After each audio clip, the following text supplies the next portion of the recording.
Larry Sabato's crystal ball has made 3 Senate rating changes this week, all in favor of Democrats. North Carolina moves from toss-up to leans Democratic, while Alaska and Ohio are now toss-ups, no longer lean Republican. According to the newsletter, there is a clearer path to winning the Senate majority. Will it happen? Well, joining us now is Jamie Harrison, the former chairman of the Democratic National Committee and host of the political podcast At Our Table. Welcome, Jamie. Look, we have been here before. How hopeful are you that Democrats have a path to victory in the Senate? Well, I'm very hopeful, Alex. I was the executive director of the House Democratic Caucus in 2006. And you remember the 2004 election was a bad election for Democrats. We lost the White House. We lost the House, the Senate. Well, in 2006, just to remind your viewers, we took back the House and we took back the U.S. Senate, and it was a tough path, just like this one. And this election reminds me so much of that 2006 election. People didn't think we were going to win the Senate, and we ended up winning the Senate. It was tough. We had to get a straight flush, but we did it. And I think we can do it again in this election. Okay, so people have to look back, a couple of decades and pull back, in the deep memory to do this. But that path to victory, Jamie, it once included Maine.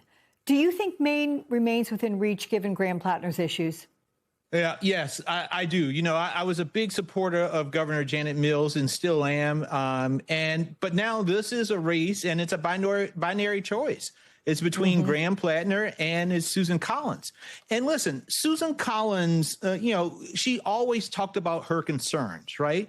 But the folks in Maine don't vote on concerns. They live with the consequences of your actions. And think about the consequences of the votes that Susan Collins has taken.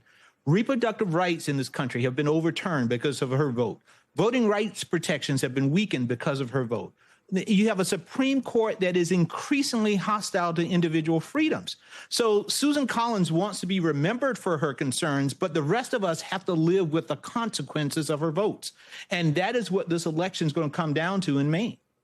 My colleague, MS Now reporter Alex Tabbitt, was in Ohio, and he spoke with some Trump supporters. Take a listen to this. You said you'd bring down the grocery prices. Literally, I must be the most angry person when I grocery shop because I buy the same things every week and I see it jump every week. It is not every couple months. It's literally every week. I think Trump is more concerned with getting even with his opponents this time around than he was looking out for the average Joe. If you could talk to President Trump directly right now, what would you tell him? Should you want me to really say it on air? I say, you. I don't mean to be disrespectful to any leader, but he's disrespectful to us, and he doesn't care. So I guess I'm a little bit frosty with that. Are there enough of these voters to flip the state? I believe that there are.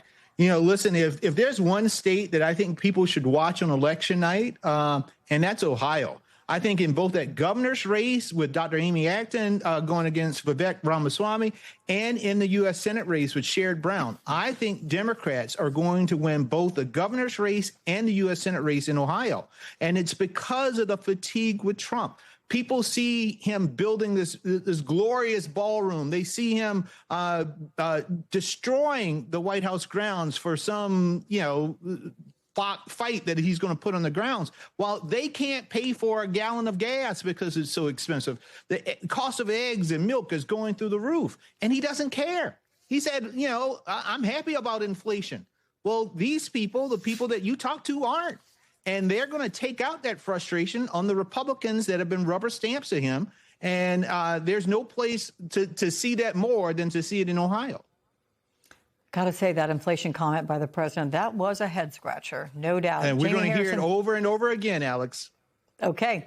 Well, come on back. We'll see you again. Thank you much.